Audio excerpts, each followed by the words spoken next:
Hola chicos, vamos a hablar hoy, vamos a hacer un pequeño recorderis de los temas que nosotros hemos visto en Castellano con 11. ¿Listo? Básicamente de lo que nosotros vamos a hablar el día de hoy es sobre la literatura clásica, es decir, la literatura griega, romana, india y persa, ¿ok? Y vamos a hablar sobre la literatura medieval, universal en la parte de Europa, ¿ok? Entonces, vamos a comenzar con la literatura de Grecia y de Roma, ¿ok? Recordemos que Grecia, o sea, toda la parte de la literatura clásica, nosotros estamos hablando de todo lo que va hasta el siglo V, ¿ok? Del siglo V hacia atrás, ¿listo? Recordemos parte de la historia que nosotros hemos visto sobre Grecia y sobre Roma. Entonces, cuando nosotros estamos hablando de literatura clásica, la mayor parte de las veces estamos hablando de la literatura que nosotros encontramos en Grecia y en Roma. Muy pocas veces se habla de la India y de Persia, sin embargo, esos lugares también son muy importantes para recordar. Entonces, como parte de la historia de Grecia, recordemos que la historia de Grecia se divide en varios momentos. Se divide en el periodo arcaico, que va de los siglos VIII a V antes de Cristo, el periodo clásico, que va del siglo V al siglo VI, y el periodo helenístico, que va del 323 al 331 antes de Cristo. ¿Ok?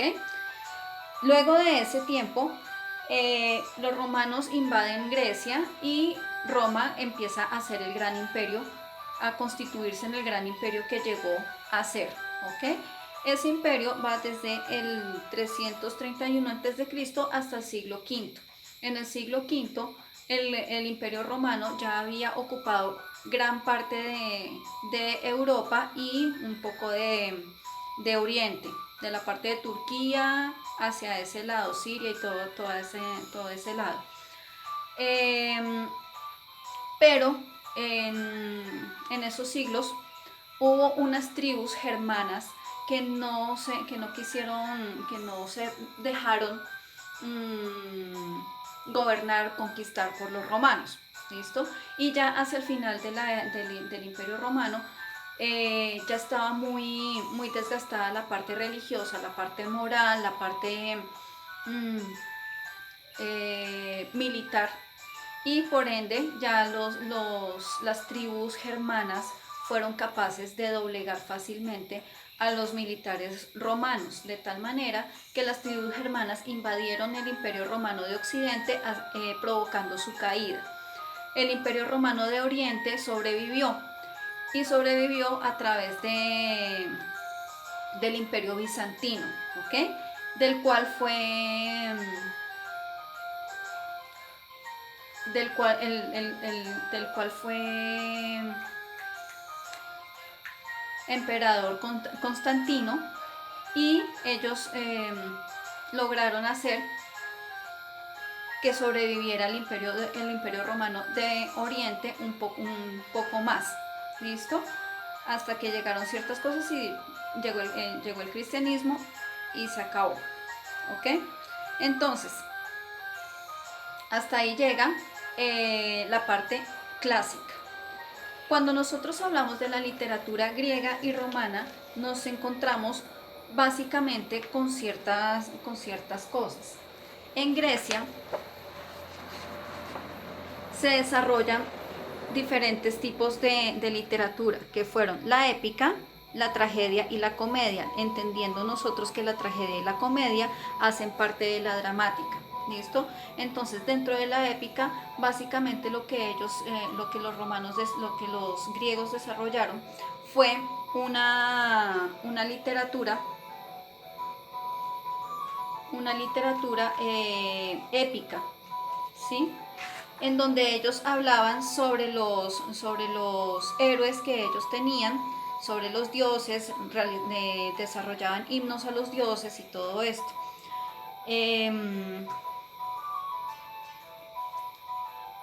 Entonces dentro de la épica, griega nosotros podemos encontrar básicamente a su gran representante, que fue Homero. ¿Okay? Homero desarrolló o escribió sus grandes obras, que fueron la Ilíada, en donde relatan básicamente el 10.º año de la guerra de Troya. Y hablan, su personaje principal es Aquiles, y muestran la decisión que tenía que tomar entre morir siendo un héroe muy joven o morir longevo pero sin gloria. Y por el otro lado tenemos la Odisea, en donde Homero relata la historia del regreso de Odiseo o Ulises a su tierra Ítaca, en donde Penélope, su esposa, y Telémaco, su hijo, lo estaban esperando, y el resto del pueblo pensaban que él estaba muerto. ¿Listo? Básicamente ellos desarrollan epopeyas con un lenguaje muy adornado, y en donde hablan de las hazañas de los antiguos héroes, las luchas titánicas, y suelen invocar siempre a las musas para ellos poder realizar sus cantos. ¿Listo? Ahora, cuando nosotros hablamos de la tragedia y la comedia, nosotros comenzamos a hablar básicamente de las fiestas dionisíacas, en donde se rendía culto al dios Dionisio, que era el dios del vino y de las fiestas. En estas fiestas aparecían grupos de personas que cantaban arengas e himnos llamados ditirambos. Generalmente eran coros a los que nadie respondía, pero pues más adelante empezaron a aparecer personajes que respondían a esos coros.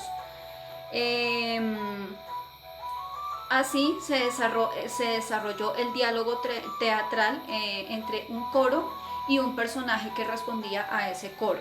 ¿Listo? En la tragedia lo que los autores querían expresar era básicamente los conflictos que tenía un ser humano común y corriente. Ya no era un héroe como Aquiles o como Odiseo, sino que eran personas comunes y corrientes que se enfrentaban a las Moiras, que eran las diosas del destino, y que tenían cuya vida estaba destinada a ciertas cosas, a pesar de lo que el héroe de la tragedia intentara evitarlo. De hecho, tratar de evitar la tragedia siempre solía hacer que la tragedia sucediera. Los grandes representantes de la tragedia fueron Eurípides, Esquilo y Sófocles. Eurípides con su serie de Prometeo, básicamente Prometeo encadenado. Sófocles con su trilogía de Edipo, con Edipo Rey y una tercera obra que concluye, que es sobre la hija de Edipo. Y por último tenemos a Esquilo con su obra Medea. ¿Listo? Ahora continuamos con la comedia. La comedia inicia básicamente igual que comienza la tragedia. En las mismas fiestas dionisíacas había un coro que empezaba a cantar cosas, pero en este caso la comedia, que viene del vocablo comedia, que significa cena o festín,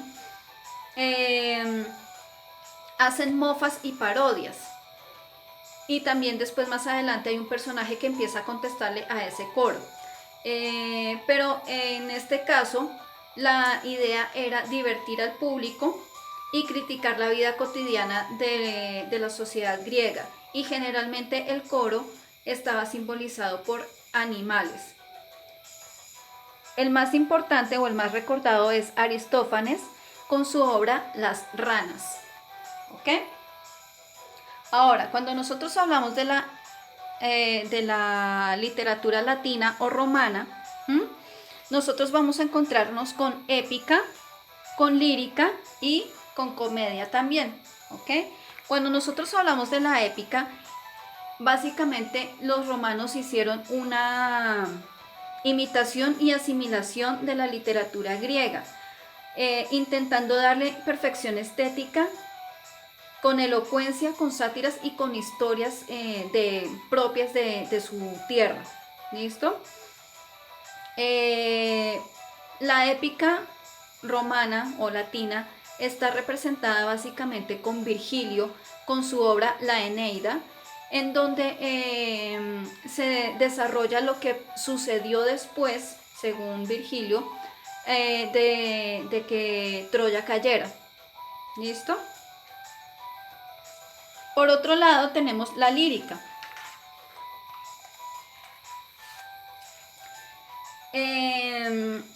La lírica nació cuando ya estaban consolidadas la épica y el teatro en Roma. Es decir, la lírica empezó a aparecer ya prácticamente al final del Imperio Romano. Lo que la convierte en una manifestación del sentir de los autores frente a la crisis sociopolítica que terminó con la caída de la República. La lírica llegó a Roma sin el acompañamiento musical que tenía en Grecia. En Grecia la lírica y los poemas épicos siempre estaban cantados con una lira, a diferencia de la lírica romana o latina. Además, la lírica romana tenía una exactitud métrica que estaba heredada de la lírica griega y además le agregaron perfecciones